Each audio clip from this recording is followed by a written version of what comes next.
اعوذ باللہ من الشیطان الرجیم بسم اللہ الرحمن الرحیم۔ دو موقعوں کے اوپر کی جانے والی دعا کبھی رد نہیں ہوتی۔ سید الانبیاء ارشاد فرماتے ہیں اگر کوئی انسان ان دو موقعوں کے اوپر دعا کرے تو کریم اللہ اس دعا کو قبول کرتا ہے۔ پہلا موقع جب اللہ کی آذان آ رہی ہوتی ہے، اور دوسرا موقع جب باران رحمت کا نزول ہو رہا ہوتا ہے۔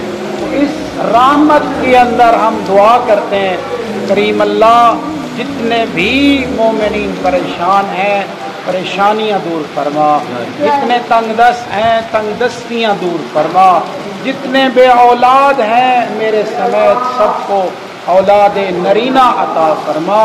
اللہم صلی علی محمد و آل محمد۔